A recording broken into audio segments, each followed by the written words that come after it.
Assalamualaikum warahmatullahi wabarakatuh. Perkenalkan, saya Nanda Caniago, mahasiswa Ilmu Komunikasi angkatan 2019, FISIP Universitas Lampung.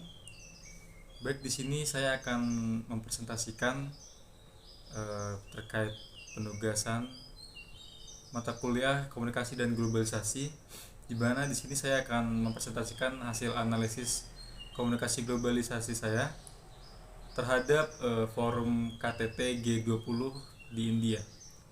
Langsung saja pada materinya. KTT 20 itu apa sih? Jadi KTT G20 itu adalah suatu konferensi tingkat tinggi yang dimana di situ terdapat 20 negara yang tergabung dalam Group of 20 ini atau G20.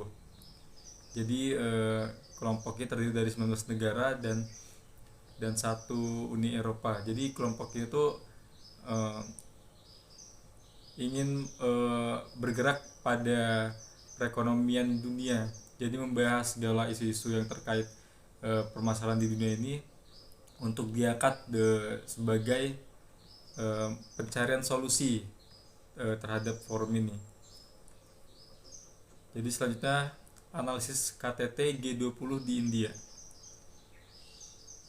Pada presentasi ini terdapat komponen komunikasi yang dimana akan saya analisis.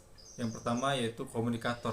Jadi pada komunikator KTT G20 di India ini, yang pertama adalah komunikator, yaitu pemimpin negara yang tergabung dalam G20.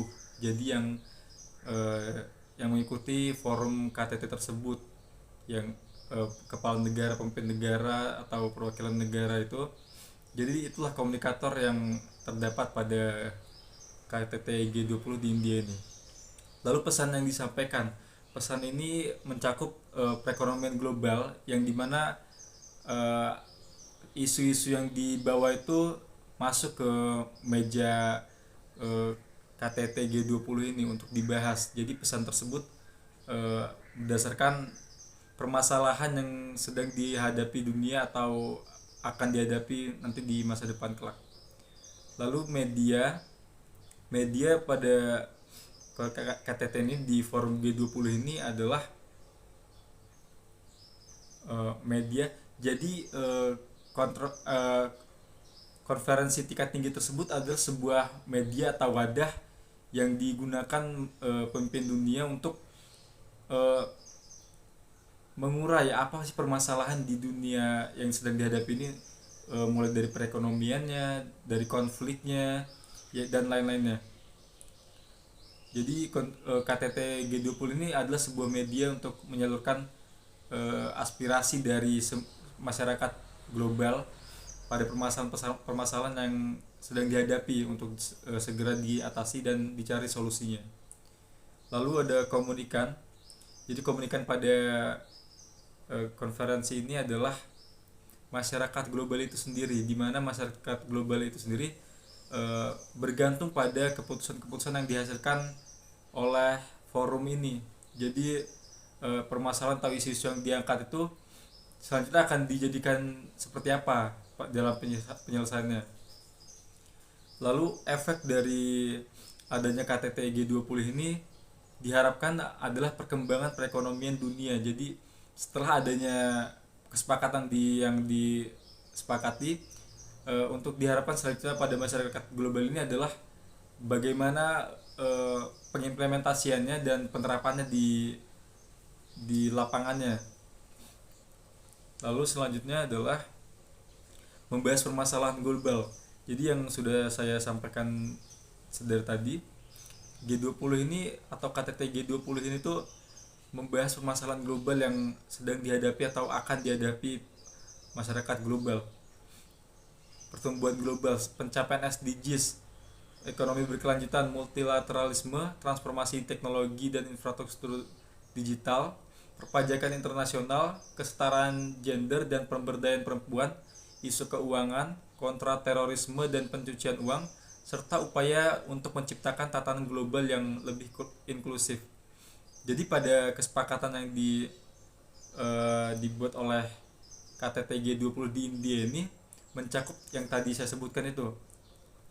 Di situ pemimpin dunia berdiskusi bagaimana sih untuk mengatasi permasalahan dan eh, permasalahan yang ada di dunia saat ini. Jadi tadi itu semua adalah permasalahan yang dipikir sangat sangat sangat perlu untuk diatasi, untuk dicari solusinya. Jadi membahas permasalahan global itu sangat penting di KTT G20 ini karena eh, karena mohon maaf, karena sangat perlu untuk sangat penting bagi masyarakat dunia itu sendiri. Lalu selanjutnya dampak global. Dampak global ini yang dimaksud adalah yang pertama dari segi politiknya. Pada forum ini sendiri politik di dalam itu sangat kental dan sangat kuat. Jadi terdapat untuk tujuan dari KTT G20 ini sendiri adalah hubungan bilateral dan multilateral. Jadi sangat sangat kuat komunikasi politik di dalamnya ini.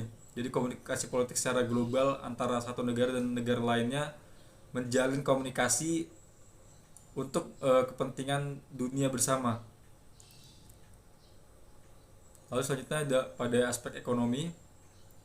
Jadi sesuai dengan kesepakatan yang disepakati berupa 12 bagian yang terdiri dari 83 paragraf, aspek-aspek ekonomi inilah yang diharap akan adanya kemajuan terjalin kerjasama secara global.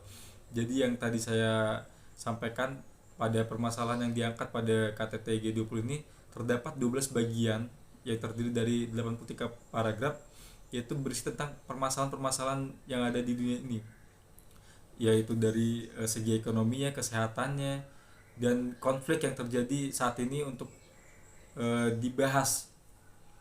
Pada aspek ekonomi ini sendiri terdapat pada 12 bagian itu diantaranya adalah ekonomi berkelanjutan, perpajakan internasional, dan isu keuangan, yang dimana hal ini sangat berkaitan dengan perekonomian bagi dunia. Lalu media, tidak dapat dipungkiri bahwa media massa menjadi aspek yang sangat terglobalisasi. Bagaimana pemberitaan dari semua penjuru negara dapat tersajikan tanpa adanya batasan ruang dan waktu. Media dapat mempermudah kerjasama antar negara dengan komunikasi terjalin secara online. Jadi media massa pada saat ini tentunya sudah tidak dapat dibendung, apalagi dengan kecanggihan teknologi dan sebagainya. Jadi pada forum KTT ini sendiri sangat mudah untuk disebarluaskan agar informasi yang yang disepakati pada KTT G20 ini dapat diketahui semua masyarakat global. Jadi terdapat sebuah pengharapan akan adanya penyelesaian pada permasalahan atau isu-isu yang saat ini sedang ada. Lalu selanjutnya teknologi. Hubungan yang erat antar anggota G20 menghadirkan hubungan diplomatik yang dapat memudahkan adanya kerjasama yang terjalin di bidang teknologi dari negara satu ke negara lainnya. Jadi seperti Indonesia yang mendapatkan atau membeli pesawat tempur dari Rusia atau bantuan-bantuan teknologi lainnya dari satu negara ke negara lainnya, itu sangat berdampak sekali pada pembuatan teknologi itu sendiri. Lalu kebijakan-kebijakan tentang teknologi itu sendiri sangat berdampak dari adanya pembahasan permasalahan global yang ada di G20 ini. Lalu selanjutnya pada aspek budaya. Kerjasama antar negara yang terjadi berpengaruh terhadap budaya dari masing-masing negara untuk mendapat tempat di masyarakat global. Pertukaran budaya ini tidak dapat dibendung arus perputarannya. Dengan media massa yang semakin luas juga mendukung adanya pertukaran budaya terhadap negara-negara terkait. Jadi contoh seperti kebudayaan dari Korea Selatan yang masuk ke Indonesia, yaitu K-pop, K-drama atau sejenisnya, itu secara perlahan atau secara masif penduduk di Indonesia juga mengikuti adanya culture dari kebudayaan Korea tersebut. Jadi ini sangat berdampak pada masyarakat global tidak hanya di Indonesia tapi secara global di seluruh dunia. Selanjutnya, identifikasi aktor terkait.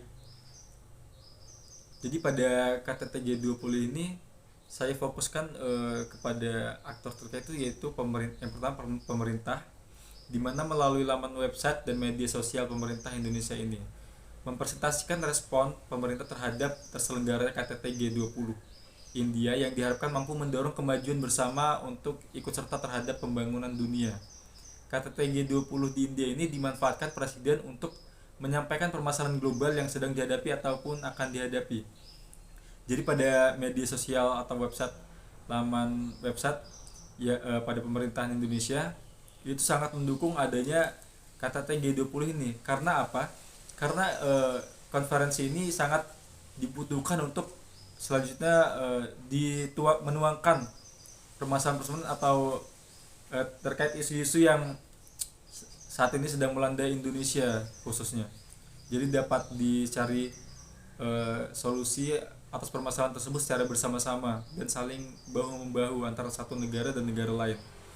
Di antaranya dari website Presiden RI, lalu ada dari Instagram Kementerian Perekonomian Republik Indonesia, lalu Instagram Kementerian Luar Negeri Republik Indonesia, yang dimana pada postingan-postingan tersebut sangat menyambut adanya konferensi tingkat tinggi G20 di India ini.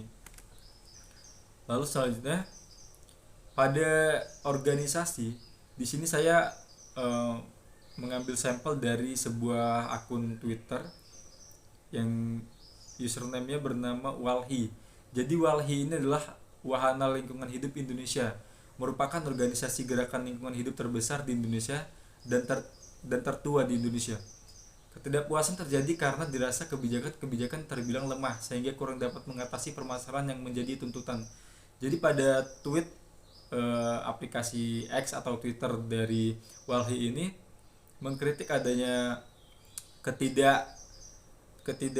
relevannya atas kesepakatan yang disepakati pada kebijakan KTT G20 ini terhadap permasalahan dunia yang sekarang ini sedang dihadapi.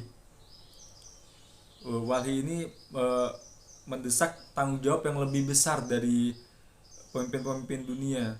Jadi tidak hanya menciptakan produk yang lemah, yang kurang berpihak pada masyarakat global itu sendiri, khususnya di Indonesia. Jadi diketahui lagi Walhi ini adalah organisasi lokal, nasional, dan internasional.